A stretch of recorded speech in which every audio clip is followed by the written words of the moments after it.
Bismillahirrahmanirrahim.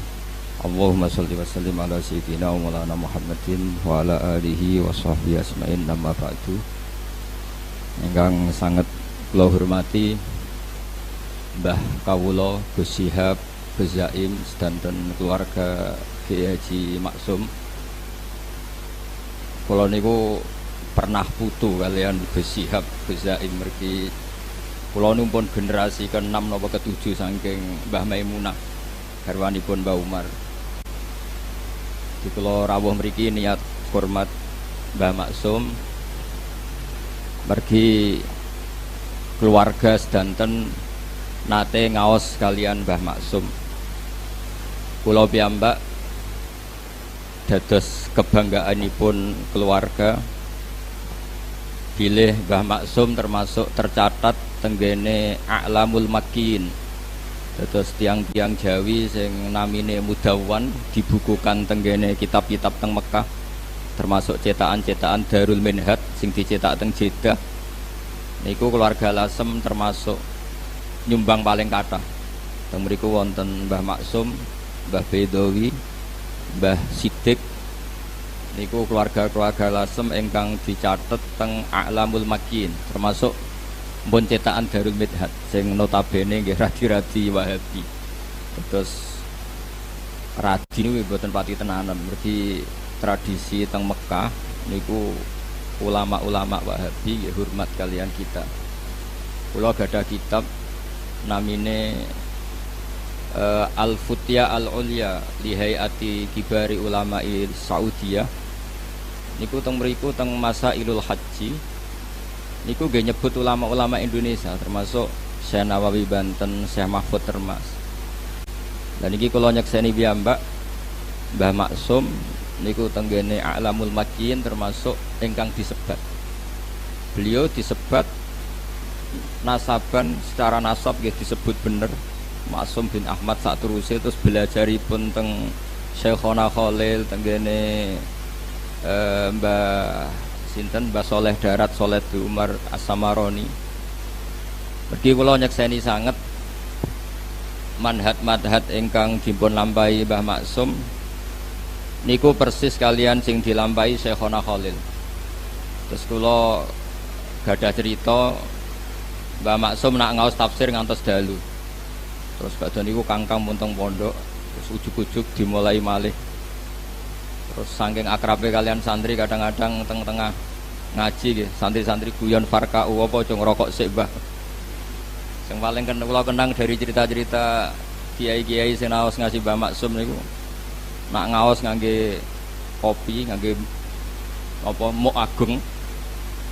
Terus santri dikan ngunjuk, santrine ngombe tenanan pi dintekno jare Mbah Maksum, "Yo jontekno aku sisani." Padahal nyongkone santri niku tabarruk kalian Baqiyah utai asare Mbah Maksum. Terus kula suwun tabarruk teng Atharun Nubuwah, teng Atharul Ulama, Atharul Wirasah An-Nabawiyah niku para ulama niku diterusaken. Said Muhammad tenggene kitab Mafahimu Yajibu Antusahhah piyambake dawuh orang yang ingkar terhadap wasilah itu tidak punya dalil. Karena ketika Allah ngersakno ada seorang raja niku innallaha qad ba'atsa lakum taluta malika. Ketika Talut dados raja niku diantara kepedeannya Talut, pede niku percaya diri niku inna ayata mulkihi ayyatiakumut tabutu fihi sakinatum mir rabbikum wa baqiyatum mimma taraka alu Musa wa alu Haruna tahmiluhul malaika.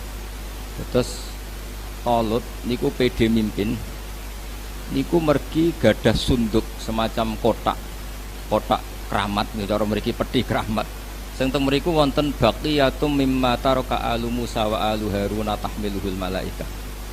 Terus cara Ki Jawa kira-kira nggih jimat ngoten.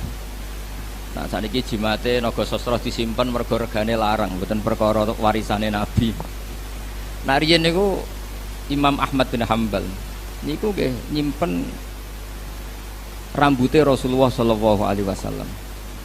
Niku zaman fitnah mihnatil Quran.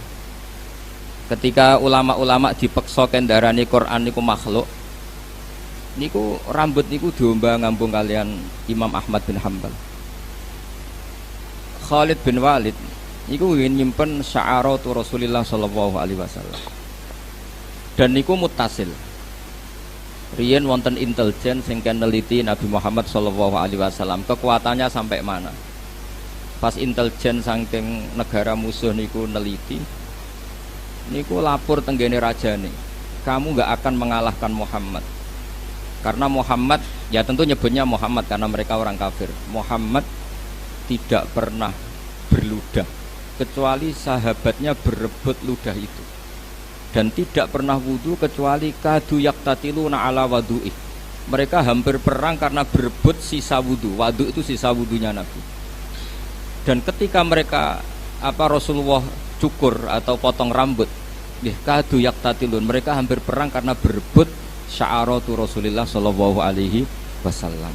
Terus kula suwun teng mriki wonten ma'athiru wirasati Rasulillah sallallahu alaihi wasallam, yaiku Mbah Maksum sing kula asyhadu syahadatan sanate niku termasuk sanat ali. Mergi teng manaqibe Syekhina Khalil niku termasuk murid sing disebut Mbah Maksum.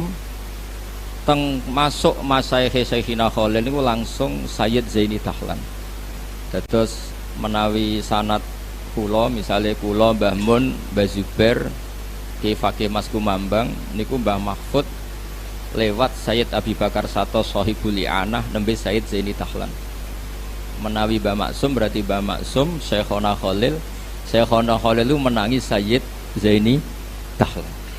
Otomatis dia menangi sinten Syekh Nawawi Banten. Terus sanad tenggene teng putih Lasem niku termasuk sanad Ali.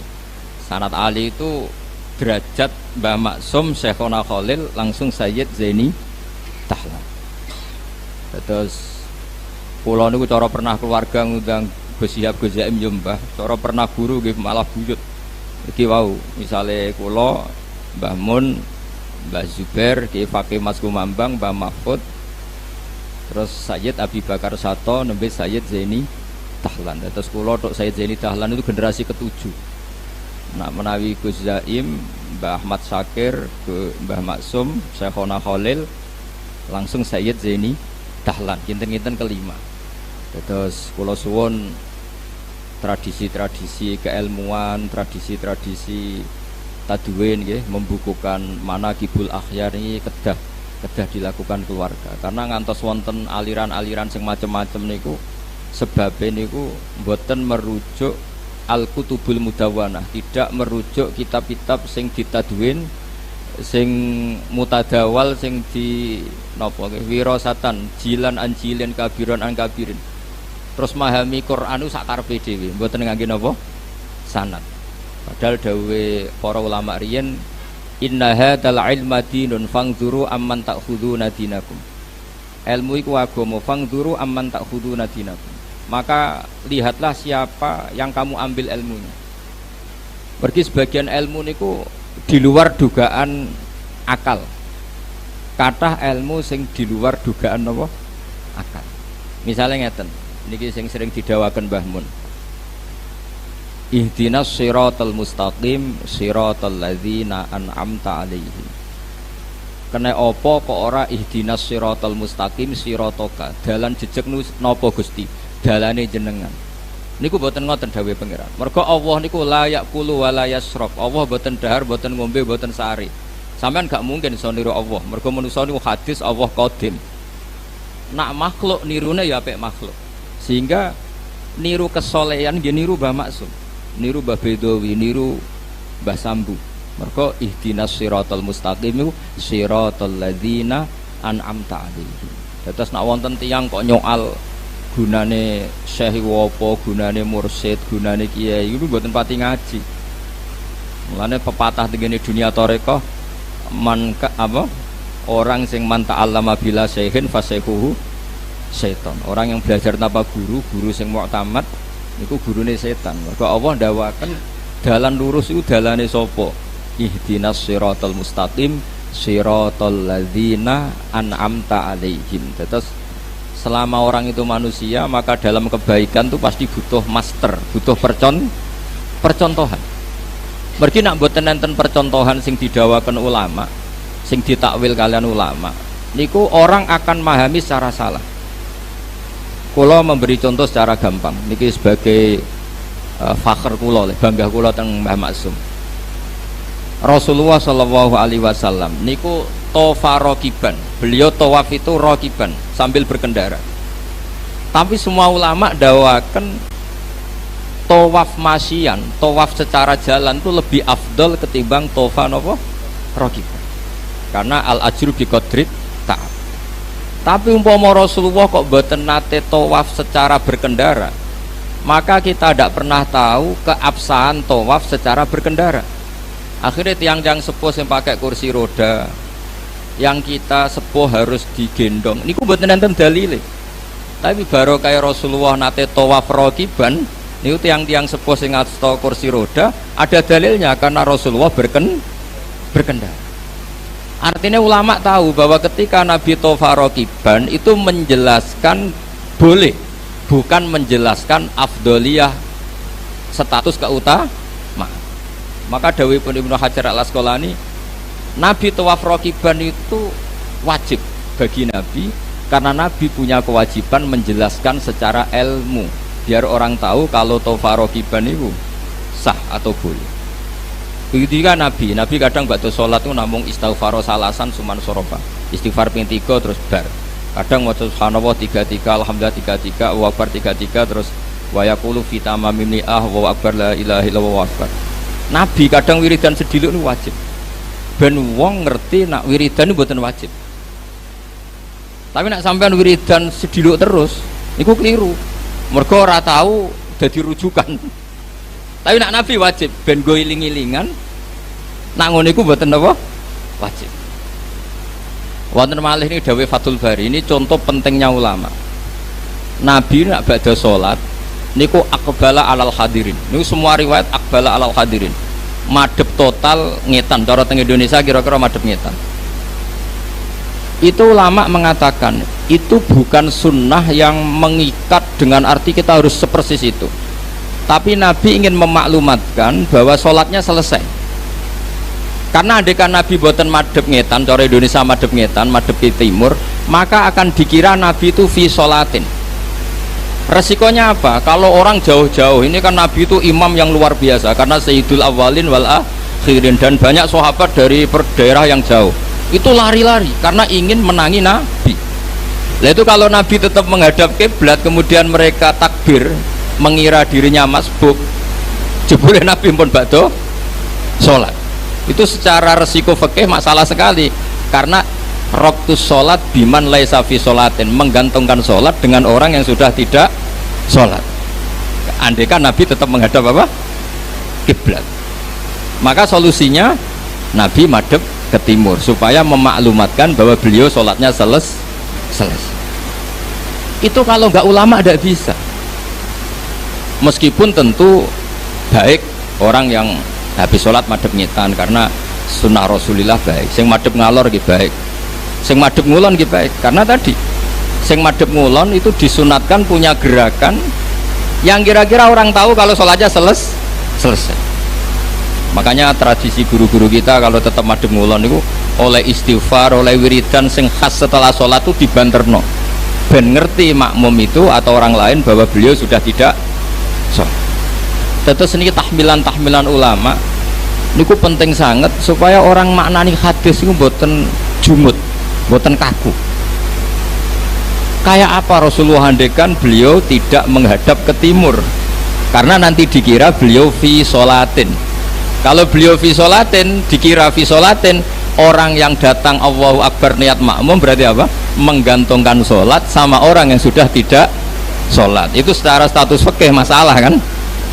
Maka beliau untuk menunjukkan sudah sholatnya selesai menghadap timur.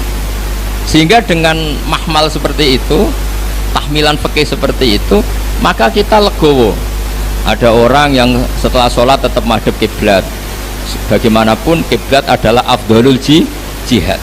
Ada yang menghadap ke utara, ada sebagian kiai yang menghadap ke timur. Semua itu al-amru wasi'un, semua itu luas karena bisa dianalisis secara nopo terus kula suwun ilmu niki sing wirasa saking Mbah Maksum nggih, karena kula baleni malih nggih, Mbah Maksum niku termasuk sanad ali. Mergo beliau menangi Syekhona Khalil. Syekhona Khalil itu langsung ngaji kalian Sayyid Zaini. Terus daerah mriki termasuk daerah sing banget barokah. Mergi riyen pernah buyut kula nggih, keluarga Lasem niku nate dados keluarga meskipun boten gadah turunan kalian Said Hamzah Sato. Hamzah Sato niku bin Abdullah bin Umar. Umar niku kakak kandungnya Said Abi Bakar Sato. Said Umar niku gurunipun Ahmad Su'eb, gurunipun Al-Alim Al-Alama Ahmad bin Su'eb niku mbah kandungnya Mbah Maimun. Said Umar juga sing gadah metode wong nak ngaji kudu hafal.